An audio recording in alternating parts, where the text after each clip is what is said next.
doing the Fit for You project has actually been very enlightening, even for a company as large as Jaleel, with presence in 5 continents.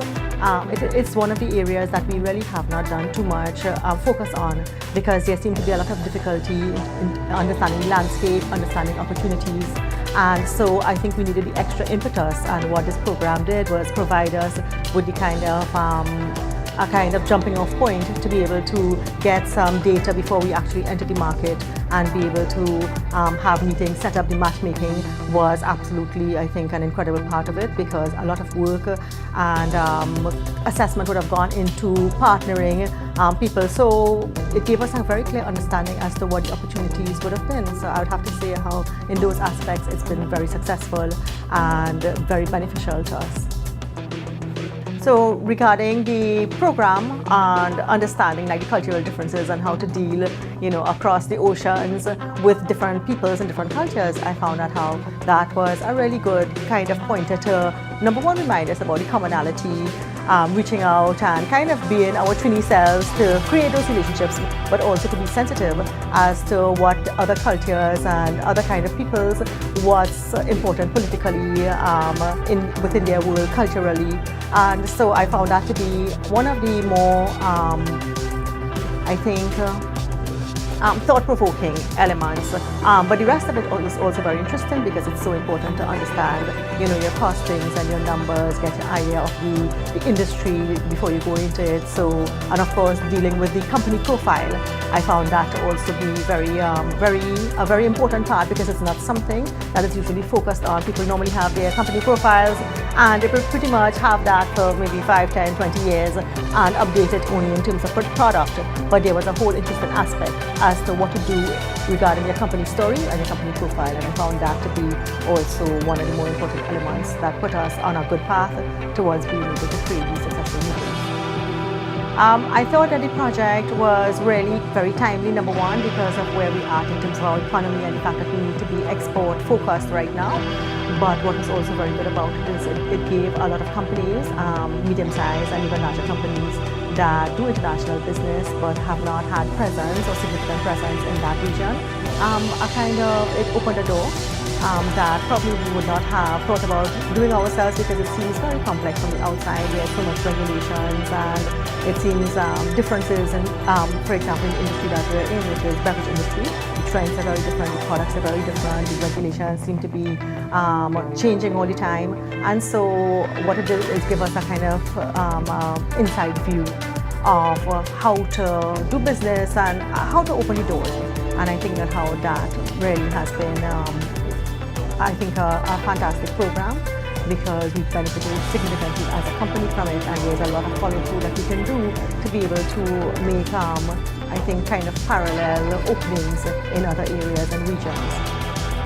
Regarding capacity building programs, I found that some of the elements were very well put together, because it kind of encapsulated all the areas that potential suppliers or business partners need to be able to understand a region, how to do their homework regarding the industry, doing the costings and things like that. So those elements of doing costings, I think how doing the company profile and relooking how you present your company profile, because usually there's a lot of focus on the products or services that you may offer, and there was a kind of relook at how to get your company story out in a different way as you go to a different region to create that connection, consumer connection, client connection. And I found those elements to be particularly important, but it covered the wide range, so I'd have to say that it was well thought out, and I feel again provided us with an advantage of being able to go enter more successfully to those meetings and into the initiative. In terms of Trinidad and Tobago, well, there are two aspects in terms of getting Trinidad and Tobago out into the wider international market. Obviously, one, it's always great as a matter of pride to be able to plant that flag. I mean, I know we did it in sports, we did it in ways where we were in football in Germany. We still have a kind of particular notoriety or popularity according to the Trini team that went up there. and played their steel band and had fun and kind of left a mark on the German people there. We made a mark in, I think, in Dominican Republic in Santo Domingo, where Penny was young when she won. She was actually the first black person to win Miss Universe in the world, and if you go there up to now, at a certain age group, maybe over 35 or 40, Trinidad and Tobago is still very well known. But again, it would be so great if Trinidad and Tobago can be known beyond the cultural kind of sphere and the sports arena regarding being able to provide amazing products and services out of a very tiny country like this. And I think how that's one good way to plant a flag. But it's also, I think, regarding commercial, economic aspect and things like that, for Trinidad to be able to make inroads into the European region. It means that there is a whole market of hundreds of millions of people that's available. And I think how if you start small, get the understanding as you look to expand, because of course all the countries, even the cities are very different. But when you start getting an understanding of a particular region, it gives you the impetus to go forward, because then you're looking to be able to get economies of scale, expand your business across. And I think that in that way, it can really open up the doors. This initiative opens up the doors for other business people in Trinidad and Tobago to be able to see the opportunities, and not just in Europe, but I mean, I think it's an inspiring kind of thing to look at Asia, to look at markets that we probably would not have looked at before if we know that we could actually successfully make an entry into that region. I'd have to say that it was eye-opening in so many ways. A little complex too in terms of trying to get your head around. I think it turned out to be a lot more than we expected, because we had maybe some traditional ideas about how we were going to enter, what we were going to do, and the actual experience turned out to be very different. One of the things being, we were looking at our offering and thinking, well, maybe some of our more traditional and standard products may have some kind of market there, and also we're in the process of developing some new products. But having gone to the market and understood that there are quite a few interesting segments, and we may have to create our own segment to be able to get there, because in the traditional market, when you look at it, unless you have a very big budget, there is no way you could go and take any kind of market share or leadership role, or even have a very successful business in terms of your sales in that segment. Then there is the diaspora that everybody is looking at. So when you look at getting into the Caribbean kind of the Caribbean immigrants and the Caribbean peoples who will look back with nostalgia and want to purchase your product because they have memories of it from travel or from living in this region, you realize that's a very small segment also, and you have to be very, very selective to be able to reach that, and there's not too much room for growth, I think, within that region. Now there is also the area of the kind of global exotic foods. Now that's a growing segment, but also there's the regulations to go with that. So I think that looking at it, like, we can take some of our very Caribbean flavors and try to find that market of people who are looking and hungry for like the more exotic ethnic cuisines around the world, or beverages might be very interesting. But then there's the heavy regulations to look at. So what we found is that maybe there has to be a hybrid of bringing what we have as Caribbean, but also not just complying with the regulations, but looking to develop products that really, I think, are on trend with what we're seeing as a global kind of phenomenon, which is that whole clean label revolution, those very organic and wholesome kind of products. So if you can find a way to blend those two things, which is, I think, an area we need to create for ourselves. So that has been very eye-opening for us. The other thing that has been eye-opening for a company that has been in exports for so many years and is in so many continents, 5 continents around the world, and more than 50 countries. What is really interesting is we've always created products within the region and tried to look for a market abroad. And I think how if we had to look at it in the reverse way, one of the things that we looked at is there would be interesting trends there that we would not have adopted as yet, but certainly will be coming in the next few months, in the next few years within the region. So I think that if we look and understand the opportunity well enough, we develop products for the region and then look for commonality and linkages in other regions also where we can sell that product and also bring it back to the Caribbean and see where we have a market, because it may be a developing market that we should be able to take advantage of at this stage. There are some significant challenges, I would say, that we haven't been able to wrap our heads around. I think how because of this, we see the success of this as more medium term rather than immediate in the next 6 months to 9 months that we expect an explosion of business. because we really have to kind of set the proper foundation, have a proper understanding, because you don't want to get into a market and have a failed entry and have to kind of redouble your efforts. It makes it much more complicated. So I would say that one of the greatest challenges I see is the amount of rework that has to go into our product, the reformulation, the innovation, to be able to create something that will work in those markets.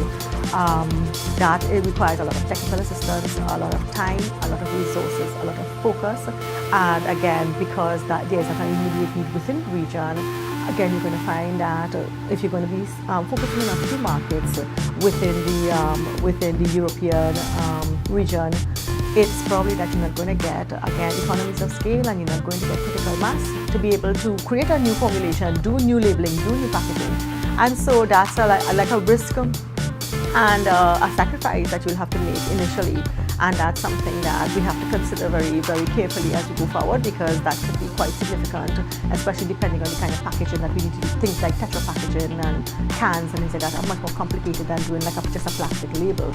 And so that's one significant challenge that I'm seeing. The other thing is that I thought that one of the difficulties would be to see how can we access more markets in the region. And what has turned out to be an opposite challenge is that some of the distributors that we met within UK and in Europe, they actually want to have responsibility to handle the entire region.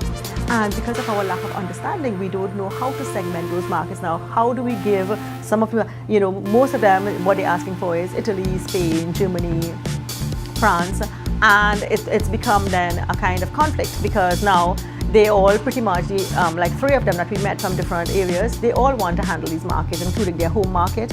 And the issue is we don't understand the region well enough to know who do we give which markets to, because it's not just something of proximity. Because it's next door, it makes sense.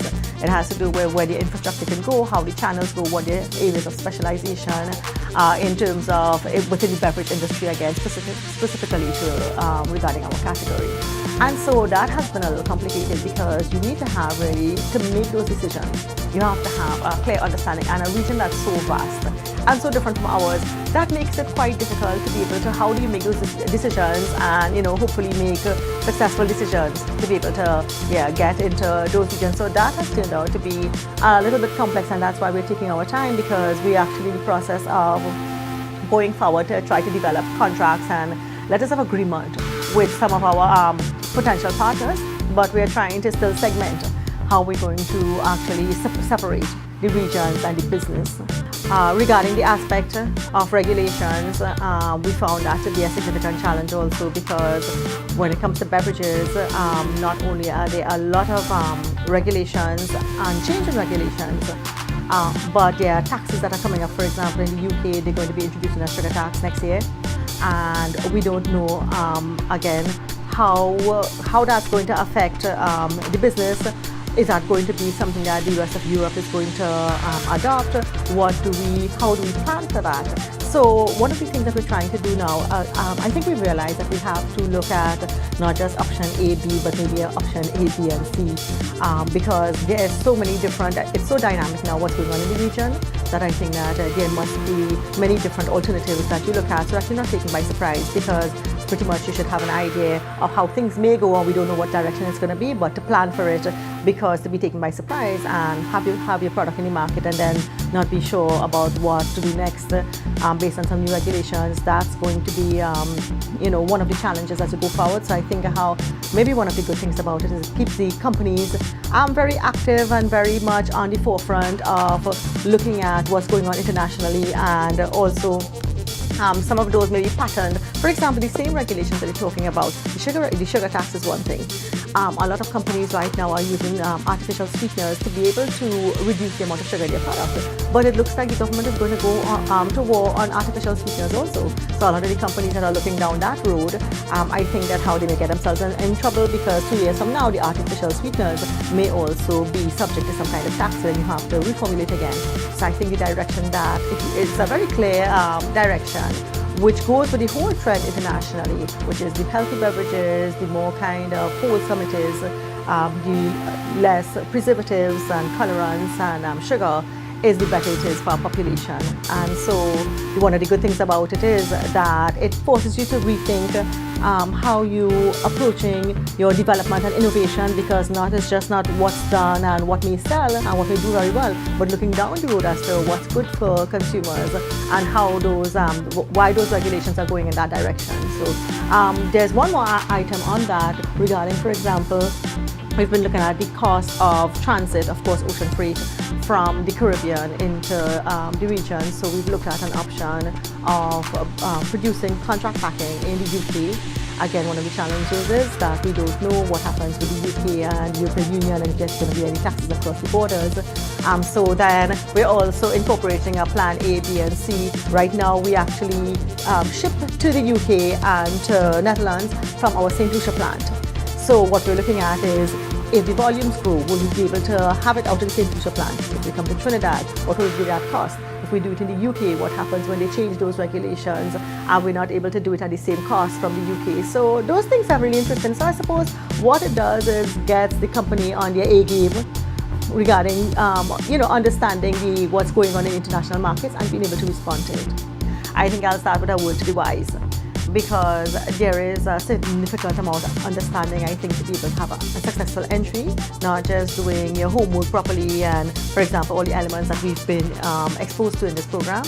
But if you were to try to get into the region, I think it's very important to understand just how much resources your company has to dedicate towards it, how much flexibility you have if you need to change your product or service to be able to suit the market. So there is a lot of homework that has to go into it, and again, the unfortunate thing is you're not allowed to go in and fail and then try something else 2 months later. So I think timing and evaluation of your own capability is very important, because, and the other thing is that there must be dedicated resources in the way that if you start looking for opportunities in business, it would be very unusual just to look at one country within the region, because again, you want to be able to benefit from being able to be in the region and expand it across some borders. And I think what happens then is that there's a lot of communication that must happen, and effective communication with European partners is critical, because they expect a 24-hour response or less. And if you don't have that dedicated resource and you have multiple people that you're dealing with who have, a series of questions and things like that, what you find is you get yourself into a place where you begin to lose credibility. If you don't keep that relationship going, if you can't answer the questions, and they have a lot of detailed questions and things like that, that you need to spend some time and focus. So you have to have that dedicated person, and you must be ready to spend that time. And of course, in some cases, the investment, because one of the complaints that we've gotten in the larger regions, I think, over the years, that when our Trinidad companies, for example, try to get into the international market in general, that there is not the level of investment regarding marketing and public relations campaign and communication campaign to get your product out. So pretty much you put your product or you have your service and it's on a shelf, but nobody knows about it, it doesn't go very far. And because there's not that magic that happens with, for example, I've seen magic with some products like the aloe product that came on the scene and kind of took over to one in market and still on a growth trend. Look at energy drink and Red Bull, but not all many products are so lucky. And then of course the Red Bull, for example, had marketing genius behind it. So if you have a product, you have to have some kind of legs behind it and be able to be willing to put some investment. If you want, again, no risk, no reward. Regarding the consultant Clive Booth, found him to be very approachable, that he was approachable and accessible, which was really important, because there were a lot of questions that we had. And I would say that of the export team also, that I found that at any point when there were a lot of questions, a lot of unknown quantities of things that we had on an ongoing basis, and I found them to be very open, be able, even if they didn't have the information immediately available, they would try to facilitate. The matchmaking, I think, was particularly good because for us to have done it on our own would have been really complex. What do you do? Go up on the internet and download 1,000 companies and then try to figure out which ones you could try to target. So that, even though we had some meetings and not all of them would have been probably potential, what we would consider good potential or good prospective clients, all the experiences were very helpful, because every time you meet a client, even if it may not be, they may not fit the bill of what you're looking for in terms of a distributor or customer, there was a lot of learnings to be had, and I found that that part of the, especially that part of this initiative on the part of Clive Oaks and Export TT, they did really excellent facilitation regarding putting those things together, and also I think in terms of the logistics of how we operated to be able to get these things done in pretty quick time during that visit.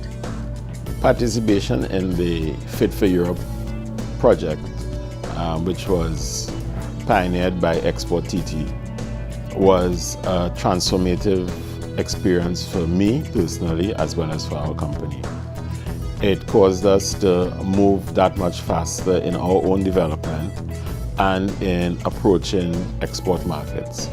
We were able to really explore the potential that there is and come up with concrete plans to take advantage of those opportunities. So again, hats off to Export TT, and it was a very transformative project for us. Participation on the program was not merely about going physically to the UK, but it also involved developing our internal processes, so that the capacity building aspect was a key part of it. We were able to look at what was an export market, how we had to price, the terms of trade. We were able to explore the intellectual property sides of it to ensure that we were protected in the markets that we were going. We had fundamental things like developing a product, going through with use of Kariri in terms of understanding the formulation and those kinds of aspects. We had a consultant, I believe, from Jamaica, Dr. Gordon, who also helped us with the nuts and bolts of labeling and the requirements for those markets, so that it was a holistic program involving not just physically going or speaking to people, but understanding the specific needs of the markets and also the specific needs of your own enterprise to meet those markets. Apart from the capacity building aspect, we had specific things which allowed us to build our underground capacity to understand the market. What stood out for me was the work of Clive as well as Hillary in terms of understanding marketing and what was required to communicate with those customers. Michelle Kalu also did some work in terms of understanding the market and the positioning within those markets. The work was challenging because it's easy to be glib and say, I am ready and I know what my product is, but they really challenged us and caused us to actually define in some detail what you wanted to do. And when we were fuzzy, they asked us to clarify. So at the end of the day, we had a clear understanding of what we were going to do, what were the key selling points, and some kind of practical way as to how to get that across to potential customers. Working with Clive was very interactive, and it was very respectful. I mean, he always respected our position and what we were doing, even if he didn't necessarily agree with it. We were able to work through what were the real opportunities, and a funny thing happened in the sense that at one stage at the conversation I said, well, I really don't think this is a real opportunity for us, and he smiled. So he had that in mind, but he was wondering how to actually tell me that that really wasn't an opportunity, so that when I said it, he agreed and we moved on to something that we thought would have been more beneficial. Export TT, as you said, coordinated this whole venture, and I understand CDB and the European Fund, EDF, was also a part of it. Export TT was a valuable liaison in terms of getting information when we had queries about different things, so specific things about my product, about what were the actual duties, what were the actual procedures. A key part that they played was keeping us on track, because day to day you could become very busy in the ordinary course of business, and this is something that is going on at the side. So you're developing a new aspect of your business while your existing business is going on, and there's always that challenge as to which one to pay attention to. Export TT was very useful in keeping us on track, so that if something was being missed or a deadline was coming, they were always there to very nicely remind us of the deadlines and keep us on track. And if something really couldn't work, they would arrange a workaround so that we could continue to meet our commitments. Our business is developing the cocoa industry in Trinidad and Tobago, and we also work in other islands of the Caribbean. Cocoa and chocolate has tremendous potential in the export market, in particular in Europe, where people consume cocoa and chocolate as a food and not just as a snack. So that what we are doing in terms of our business, we are looking at dark chocolate with a high percentage cocoa, which is going to be enjoyed not merely as a candy, but as a part of food. The cocoa bean has a number of other benefits, and in all different stages it can be enjoyed as nibs, as powder, different things incorporated in food. The European market has been most responsive in terms of high quality cocoa and chocolate products, and we thought that it was a useful first step. There's a popular song from a number of years ago about making it in New York, and if I can make it there, I can make it anywhere. And for us, Europe and cocoa and chocolate is that. It's our New York, in that if we could make it there and we could establish a reputation there, then worldwide people will take note of what we're doing. Well, for Trinidad and Tobago, our experience has been that we are well known and still unknown.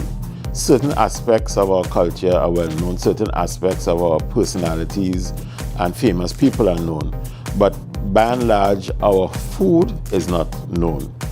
We had the experience of seeing other countries in the Caribbean, their food dominating the discussion. Every time you said, we're from Trinidad, where oh, you must be, and those foods dominate in the popular consciousness. We have a wonderful array of food, very exciting, and the world should know about it. It goes hand in hand with developing our own industry and our own capacity to earn foreign exchange, so that as our culture is discovered, as our food and cuisine is discovered and promoted, this will bring benefits to us in terms of they wanting to buy it, but more and more people want to visit where the food comes from, so that it ties in very nicely into tourism and earning income through the visits of people wanting to explore our culture and our cuisine. We were privileged to visit the UK. Our focus was just on the UK, and in particular around London, where we met a number of chocolatiers and we visited a number of people who were actually selling high quality chocolate. It was very interesting for us in that it validated what we were doing, it validated our story, because they were very interested in meeting with us and understanding where we came from and what we were doing. In a sense, they were excited to see that is happening. For us, the excitement also took place in understanding in detail what the market required. Getting to know the technical requirements of what to do and how it should be put together is one thing, but understanding what the customer responds to is a whole different thing. So we were privileged to be able to see that interaction face to face. We were privileged to be able to speak with people in the market, and that has caused us to rethink some of what we're doing and actually to make changes in our approach so that we can be more attractive to them, not changing our fundamentals, but making our product and presenting it in such a way that it appeals to the customers in that market. As I was saying, understanding the market caused us to make changes. And right now we are very much more open to working in co-creation scenarios than we were before, because we realize the size of the market and our ability in order to appeal to that market and to really impact. It's very difficult as a relatively small company to do it on your own. We have therefore been more open to co-creation, and since our visit, we have worked with a number of participants on this program and also participants in the wider business sphere.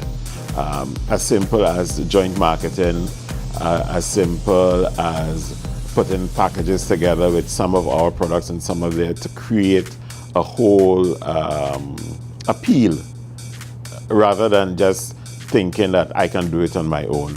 And people just they really want to have something that creates value for them, something that they treasure. What we're doing is high grade, high quality cocoa. It is a niche market. It's something that people, when they purchase it, they want to enjoy it and feel that special warmth inside from enjoying our cocoa and chocolate products. For us, our experience, there are two kinds of issues that really stood out for us. One is understanding how they enjoy chocolate, so that we had to, and we are making our bars a bit thinner, so that they appreciate a thinner bar rather than a thicker bar. That has meant that we've had to invest in new equipment to do it, and there are challenges in terms of acquiring resources and the foreign exchange to get that done in a timely manner. We have been able to get it, so that is something that is coming on stream. The second aspect was in terms of packaging. Now, everybody loved our packaging here, but how it appeals to that market is different. So we had to make some changes, not from a technical point of view of good packaging and having all the requirements, but how it appealed to the customer. And we have been able to locate suppliers here to deal with that. Of course, it's a bit more expensive, but if you want to sell your product, it must appeal. It's no sense putting something that would not sell on the shelf, even though it gives you a better margin. At the end of the day, really the customer needs to buy your product. So we have been able to do that. Those are two challenges. The second challenge has been on the logistics side. We deal in a product that is sensitive to heat and to moisture, and getting it into the hands of the customer in a way that it is pristine is a challenge, given the transport links. Air transport could be pretty expensive, depending on the volume. So that's a challenge that we have, because you don't want somebody to pay twice the value of the item merely for the transport. They may do it once to find out what it's like, but it's a continuing business model. So that's something that we are currently working on to get the cost of transport per unit down, so that it doesn't make our purchasing our product prohibitive. There are things we could do, including working with getting somebody in those markets to distribute for us or to hold, so send up in a large shipment and then do smaller shipments. But it's an ongoing process. We haven't finished that, but that's something we're certainly working on. I think the general thing I would say to people who are considering going into business and exporting is to dream big and to think big. Sometimes we get caught up with the enormity of what we're trying to do, but as they would often say, step by step, life is a cinch. One step at a time, have a clear goal, get good people around you, have resources, and take it one step at a time. It is really a wonderful experience, and I would recommend it to anyone who would like to try it. Well, I think the project really was an excellent one in terms of execution. There's been a lot of input into preparing the participants to go to Europe, which I thought was very insightful, because many persons may not have had the experience going into Europe.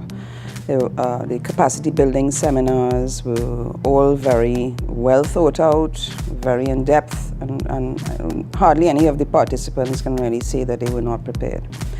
My thoughts on it really are that it's a big challenge, I think, for most manufacturers to make the transition from, let's say, regional export and even some extra regional export to go into the Europe market.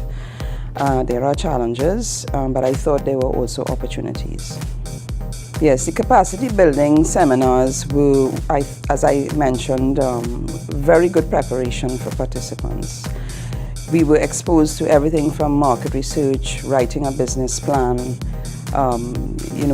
exploring whatever opportunities, even learning the business culture, how you dressed, pricing, how to go about exporting, all of the tariff complications and things like that. So I thought it was very well thought out.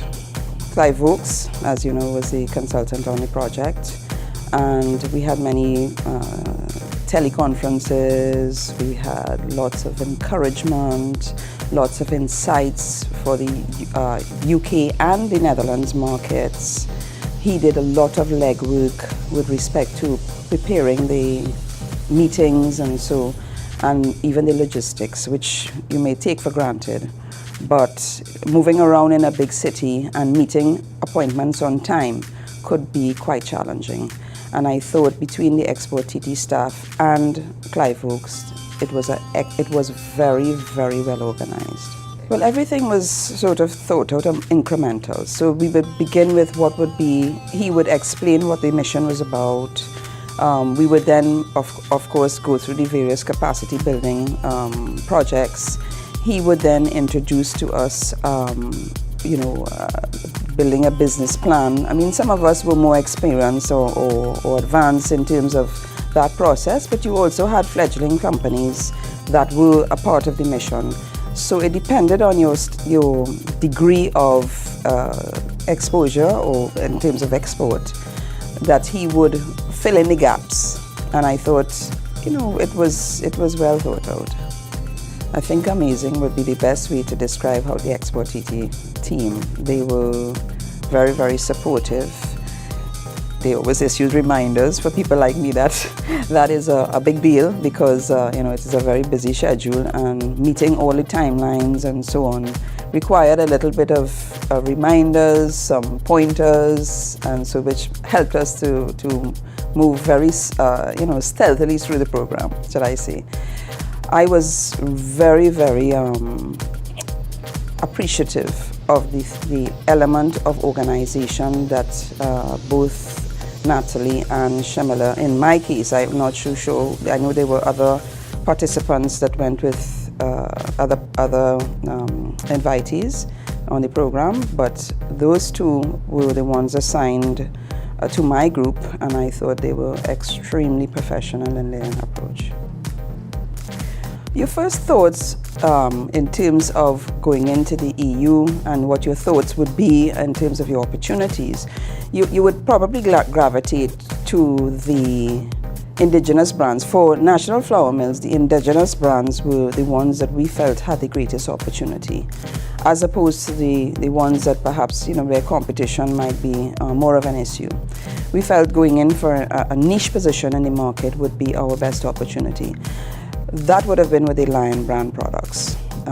We have Palori Mix, we have Roti Flour, and so on, that fall under the Lion brand.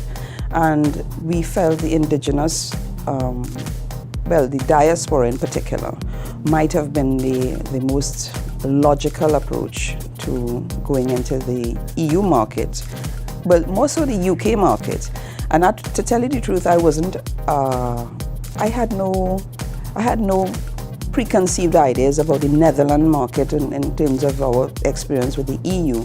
But I soon discovered that, that the West Indian market is very present also in in the Netherlands through Suriname because of the linkages with the Dutch heritage. And obviously you would think, well, let's go after the diaspora market.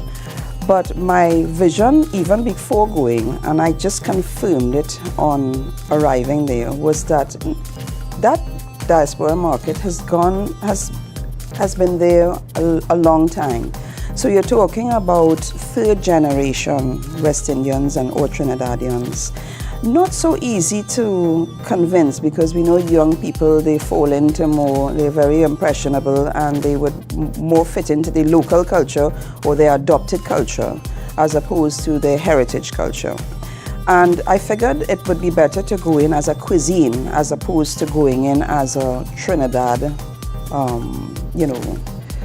market, as a Trinidad product. And I was right. I think I discovered that in contrary to what you might think, that the British, the most common or popular meal in England, and I think in London, is curry. So the question is therefore, why go after the diaspora when the whole of the UK or the London market in particular is eating curry, and it's a natural marriage between the Lion brand products, which more or less targets that sort of cuisine. I think exposure will be probably one of the best benefits of going into the EU. There are already some Trinidad companies that have penetrated that market. We actually had the experience of being mentored by a couple of those companies, which helps you to avoid some of the pitfalls that most companies may experience, shorten your learning curves, etc. So I think that it's number one would be exposure, but I cannot, of course, leave out the benefit in terms of diversification and the earning of foreign exchange, particularly at this point in time in our economic situation. I thought, it was an interesting experience overall. It was an eye-opener in some instances. I felt that we were prepped that it was, the business persons were going to be more formal and, may not have the Caribbean type of approach to business and so on. And I found, yes, there was an element of that in some of my meetings, but I did also find that they were genuinely warm and receptive. In terms of the Netherlands, as I mentioned before, I was very surprised to learn that there's a huge Surinamese population in Netherlands, and something like Peloria, which I thought I would have to I would have had to sell, as a meal, and it was well known. As a matter of fact, there were a couple of the appointments I went to where they were already carrying a brand of Pelori. So you might think that, okay, this is an enormous challenge of going into the Netherlands, but there are some exciting possibilities. We, in particular, want to go in. It's a very formal market from the point of view of you must register your products. There are certifications that you must have, and we are in that process right now. We have some ideas for co-creation, but at this point, they have not come to fruition yet. We need to do the formal work before we get there. Challenges in the market. Okay, I would say you would have to be very, very organized in terms of your approach to going into that market. It is not the traditional meter distributor, agree on a price and ship your products into the market. There are a lot of other regulations, there are registrations, trademark issues, so those need to be dealt with. It is not, as I said, a quick process, and we are advancing these legal issues before we actually start the exporting into these markets. I think my recommendation to exporters would be to keep an open mind. I think there were some colleagues or other exporters with whom I traveled, and I think we all had different perspectives of what we felt were the opportunities. I think the best thing I can tell any exporter is to keep an open mind, to be open to new opportunities that you may not have thought of prior to going there. But go very structured, know exactly what your objective is, and to plan around achieving those objectives. Not just to, go unprepared. You must have your products, your samples, your literature, your MSDS sheets if that's the nature of your industry, your certifications, your recommendations, and the like. Hello and good day. My name is Joe Warren. I'm the sales executive for Matouk International USA. We are the North American division of National Canners Limited, the manufacturer of Matouk's products there in Trinidad, Tobago. Thank you for allowing me the time to discuss our experience during the Fit for Europe trade mission this past June. As with any mission, you must first start with the solid foundation of the expectations and goals the mission is designed to achieve. It was clear to me from the onset that the data and market research provided, the participants included, and the mission's overview was carefully constructed and concise to reach the key market players within each region. With this in mind, we were able to identify and target potential new customers that we could partner with prior to our arrival. This proved to be invaluable because the relationship building process had already begun with Clive and his group to align like-minded companies with the mission participants that could flourish within these environments. With consistent follow-up with the selected companies, the flow of information was critical to ensure both parties achieved a positive rapport with each other to advance the relationship building process. Think about it. We were building professional relationships even before meeting each other. That's pretty hard to do, much less be successful at it. Once the meeting schedule began to take shape, it was clear that it was fluid and could change over time. Having a preset meeting with key decision makers and to now put a face with the product was just another positive step forward in strengthening that relationship process. These discussions were insightful and educational. You could really dial in on the market dynamics, key players within the market, and the features and benefits of our product line. Each was open to expressing their own perspective on the category and the segments within the category, the economic environment, and the market potential. This open communication is directly related to the relationship building process because this kind of insight and knowledge would be hard to obtain in such a short period of time, if at all.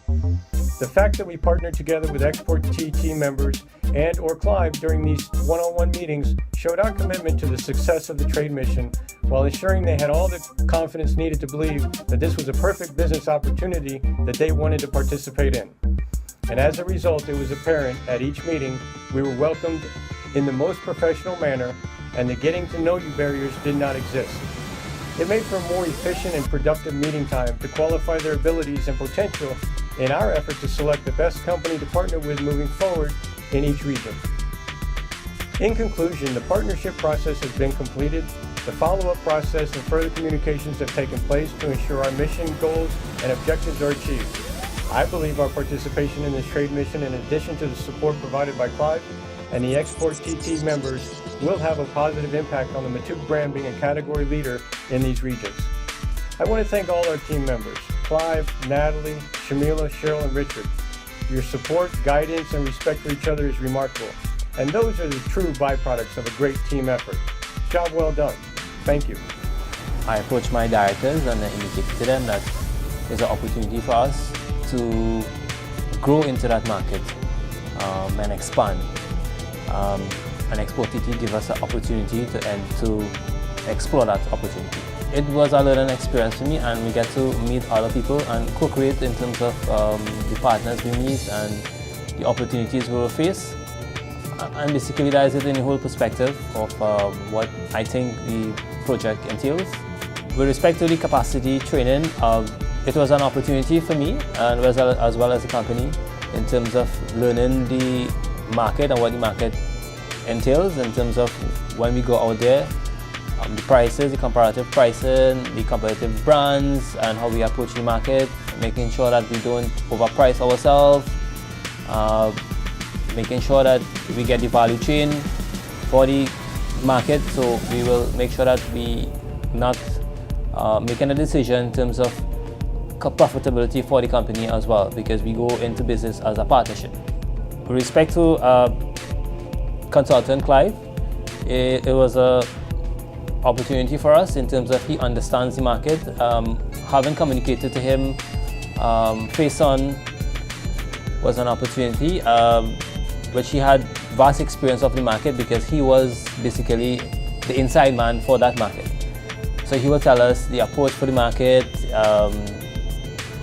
he will tell us the best opportunity, he will do the research on the market, and he will tell us stuff like the way that people will think, the British people, and he also went to the Netherlands is different approach to the British people. The Netherlands, they will have a different approach to the British, and the way how we will approach them, we shouldn't approach them in the same manner.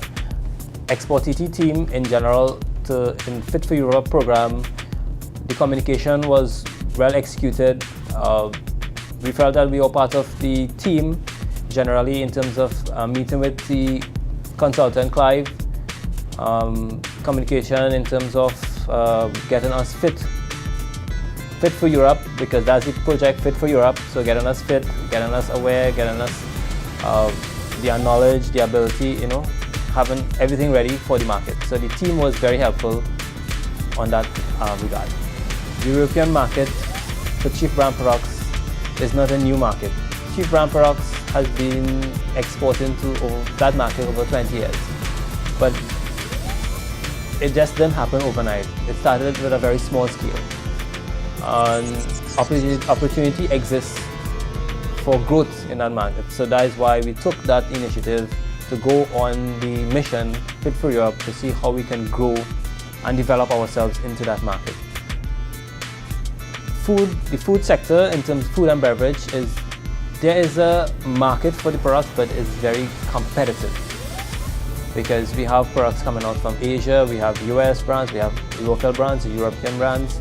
So there's opportunity, but you have to work close with and get the right partner to make sure that they're doing the correct thing in terms of the branding, flavor, to create that cultural mix and to close the gap between the culture that the market will have.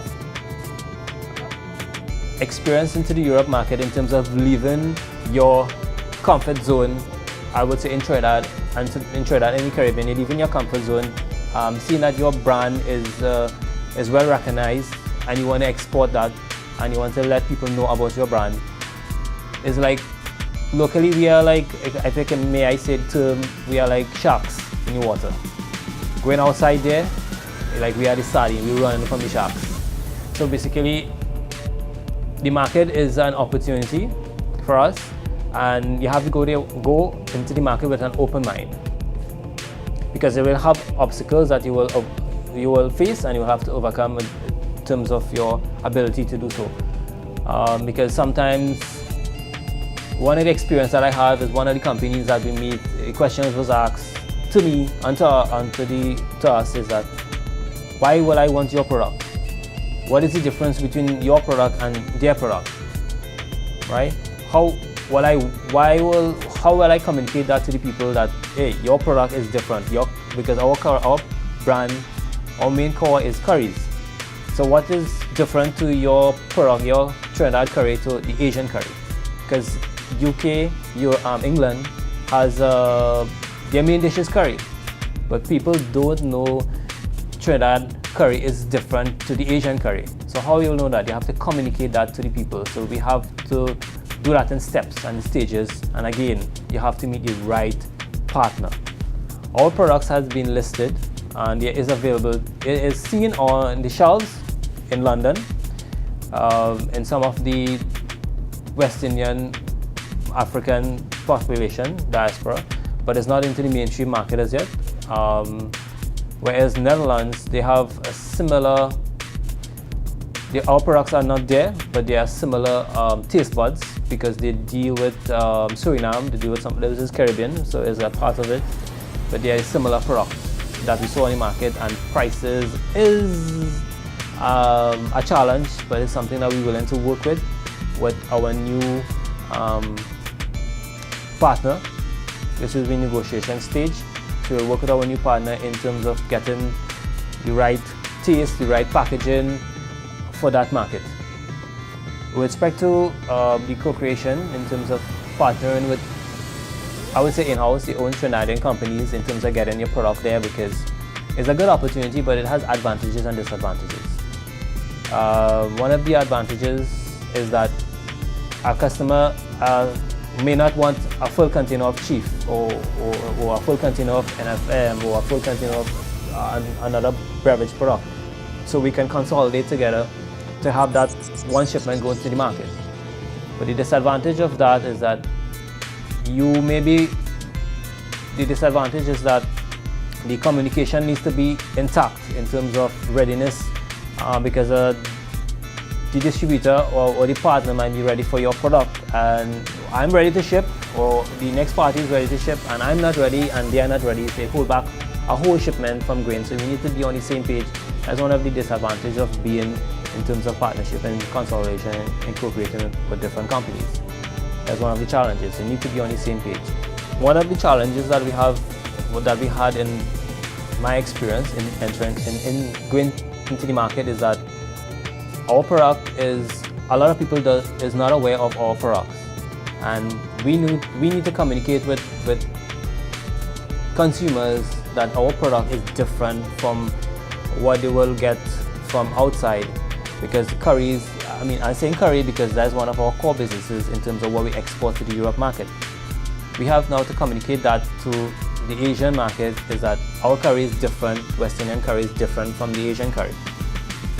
So we came up with a plan in terms of getting an opportunity there to work with